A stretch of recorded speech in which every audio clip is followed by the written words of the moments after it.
Hello buddies, what is up? Multimedia content বৃদ্ধি এবং ঐতিহ্যবাহী গণমাধ্যম থেকে সরে এসে ডিজিটাল প্ল্যাটফর্মে মনোনিবেশ করা। এখন প্রশ্ন হচ্ছে, সামনে আরো কি কি হতে পারে? তুমি দাঁড়াও তো। মানে ম্যাডাম হচ্ছে যে ম্যাডাম আমরা ভুলে গেছি। হ্যাঁ তুমি বলো। এই যে ছেলেটা হাত তুলেছে, হ্যাঁ তুমি বলো। আপনি যে আমাকে প্রশ্নটা করেছেন সেটা আমি এপ্রিশিয়েট করছি, আর আপনি যে আমাকে এপ্রিশিয়েট করে প্রশ্নটা করেছেন সেটাও আমি এপ্রিশিয়েট করছি, আর আপনি যে আমাকে এপ্রিশিয়েট করেছেন আমি যে আপনাকে এপ্রিশিয়েট করেছি, এই জিনিসটা আশা করি আমাদের পুরো ক্লাস এপ্রিশিয়েট করবে। এখন আপনি যে আমাকে প্রশ্নটা করেছেন সেই প্রশ্নটার উত্তর হচ্ছে আমি জানি না। এটা ম্যাডাম এআই এর হইবে। শেখো, ওর থেকে কিছু শেখো। নাম কি তোমার? Madam my name was MC junior. Madam what was your name? Rubaba. Okay. No, Rubaba. কখন যে আমরাও সিনিয়র করে আডারে পড়ে যায় তার কোনো ঠিক ঠিকানা আছে? আমরা একটা মুরগি ধইরা র্যাগিং দিয়া দিব না, পরে দেখবি সিনিয়ররা আমাদের র্যাগ দেওয়ার কথা চিন্তাই করবো না। রেক যে দিবি মুরগি পাবি কই? মুরগি যেটার কপালে জবাই আছে সেই মুরগি দেখবি নিজেই এসে বডির উপরে পড়ছে। হ্যালো বাডিজ, মেঘ না সেক্সি বৃষ্টি। Buddies forever. আমাকে বাড়িস হইতে গেলে তো আবার টাস্ক কমপ্লিট করা লাগবে। তুমি ওই মেয়েটার কাছে যাবা, কি আর মেয়েটার প্রপোজ করো। I love you.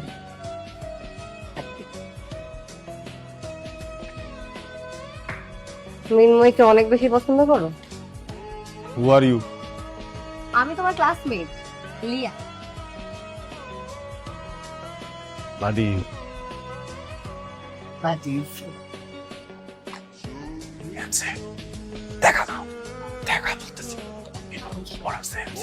মিস পেছন দিয়ে অনেক ডিস্টার্ব করতেছে কিন্তু। ম্যাম ম্যাম সরি ম্যাম, দাও। আঁকব না।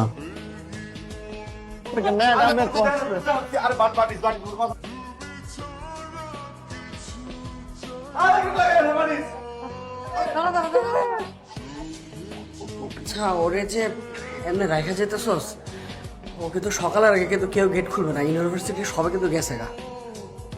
যদি কিছু হয়ে যায়? আরে তোরা তো চিন্তা করা করে চল। এই মামা কি হচ্ছে মামা? আপু পরীক্ষা যাইতে পারি না, এর পিনলে আমার তো যাচ্ছিল না। মামা আমি আপনাকে আমার প্যান্ট দিতেছি, আপনি এটা পরে যান। আপনি পড়বেন আমি আমি সুইপার মানুষ, এই সমাজে আমার কোনো ইজ্জত নেই। আমি প্যান্ট পরলেও আমার কোনো ইজ্জত নেই, আমি ল্যাংটা থাকলেও আমার কোনো ইজ্জত নেই। আমি যাইতে পারবো জান। ক্যাম্পাসে শুনলাম তুমি নাকি সারা রাত বাথরুমে একটা ছিলা। কারা করছে কাজটা? কেমন লাগলো বাথরুম থেরাপি? এক্সামে না দেখানোর জন্য এটা একটা লিটল বিট কাপ করা ছিল। আপনার সব দাঁত ফালা দেব বেয়াদব কোথাকার। ওরে বাবা, আমার পরিবারের লড়াইছে না, আমি ওপরে লড়াই আছি। মতিনকে দেখলাম মেয়েদের বাথরুমে ঢুকতে, যাই দেখ, হাররা যদি দেখে ঝামেলা হয়ে যাবে কিন্তু। বিয়ার তো মাথা ফেরে গেছে। কি? কেমনে? যাই না ভাই। আসলেই? হ্যাঁ ভাই, লেডিস ওয়াশরুমে কইটা দিছে। কও কি? মতিন, এই মতিন। এই তোমার নাকি বাবা আসছে? কি? হ্যাঁ? লিয়া আর মতিন নাকি গার্লস ওয়াশরুমে গিয়ে নোংরা কাজ, স্যার আমি মুখ দিয়ে বলতে পারতেছি না। আমি এমন ব্যবস্থা করব যে তোমরা কোনো জায়গায় যেন ভর্তি হতে না পারো। দান দান দান দান দান। কত হয়েছে আমার?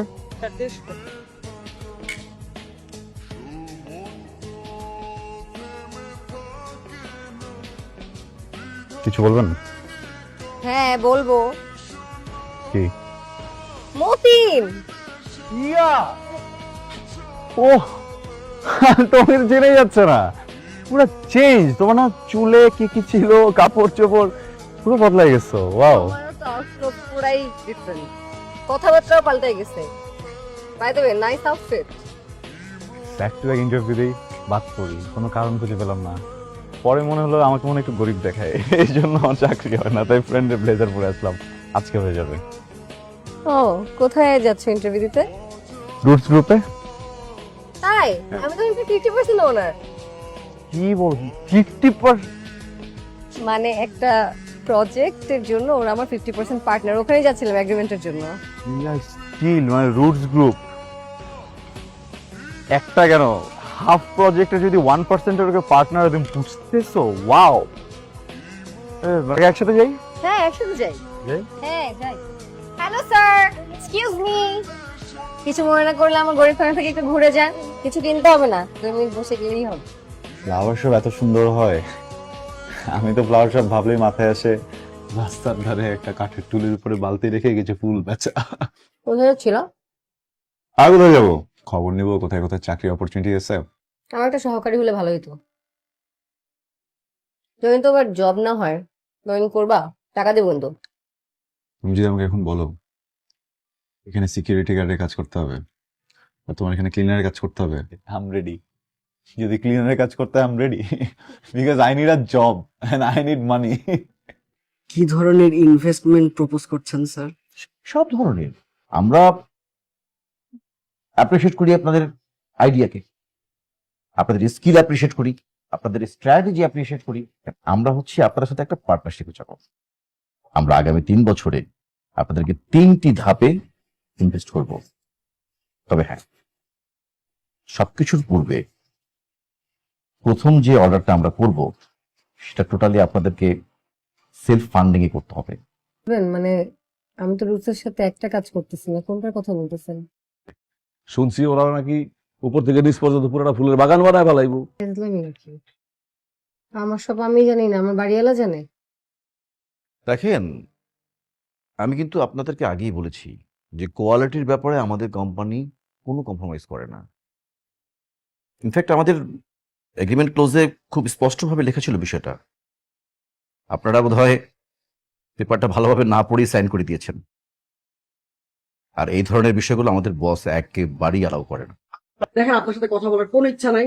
আপনি আপনার বসকে ডাকেন, আপনার বসের সাথে সরাসরি কথা বলুন। মানে আপনাদের বস আপনার বসকে ডাকবেন, আপনার বসের সাথে কথা বলবো। সমস্যা মানে?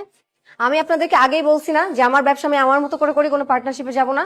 হ্যাঁ, আপনারা আমাকে অ্যাসিওর করছেন যে সব আমার মতো করে হবে, তারপর আমি পার্টনারশিপে গেছি। এখন কেন ওই পুরো বিল্ডিং জুড়ে ফুলের দোকান হচ্ছে আমার পারমিশন ছাড়া? Please ma'am.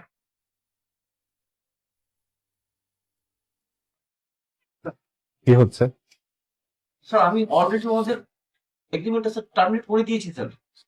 সো আপনি যখন আমাদের সাথে এগ্রিমেন্ট সাইন করেছিলেন সেখানে স্পষ্টভাবে লেখা ছিল কোনো কারণে যদি আপনাদের প্রোডাক্টের কোয়ালিটি আমাদের ঠিক না মনে হয় আমরা সেটা টার্মিনেট করব। আপনি কি সাইন করার আগে সেটা চেক করেননি? স্যার, নাফিস সাহেবের চাইতে ক্লিনিং এর কাজটা আমি একটু ভালো বুঝি, তো ময়লা আবর্জনাগুলো স্যার আমি পরিষ্কার করি। আপনি যদি অনুমতি দেন প্লিজ। এই খবরদার, বেশি বাড়াবাড়ি হয়ে যাচ্ছে কিন্তু। দেখুন বুঝলাম, কিন্তু মিথ্যা কেন? আর মিথ্যাই যদি বলবেন তাহলে দয়া দেখাতে গেলেন কেন? ভুল শুধরানো, কিসের ভুল? যে ভুলটা 5 বছর আগে হয়েছিল, যদিও দোষটা আমার ছিল না, কিন্তু ভুলটা আমারই ছিল। আমার ব্যক্তিগত সমস্যা দূর করার জন্য তুমি তোমার ক্যারিয়ারটা নষ্ট করে ফেলে, তাই ভাবলাম না বুঝে যে ভুলটা করে ফেলেছি 5 বছর আগে, এখন যেহেতু সুযোগ আছে তোমার ক্যারিয়ারটা ঠিক করে দিয়ে সেই ভুলটা শুধরে ফেলি। তা আমাকে মিথ্যা কেন? ইউনিভার্সিটিতে যখন আমাদের প্রথম পরিচয় হয় সেদিন তুমি আমাকে একটা কথা বলেছিলে, আমার টাইপ ছেলে তোমার পছন্দ না। আমি খুব নর্মাল ভাবে নিয়েছিলাম। বন্ধুত্বের দিন যত বাড়তে লাগলো আমার ভেতরের অনুভূতিটাও কেমন যেন পাল্টাতে লাগলো। মানুষটাকে কখন ভালোবেসে ফেললাম নিজেও টের পাইনি, কিন্তু বলিনি। ভয়, মনে হতো তোমাকে হারিয়ে ফেলবো। তোমার কাছে আমার কোনো কিছু চাওয়া পাওয়ার নেই,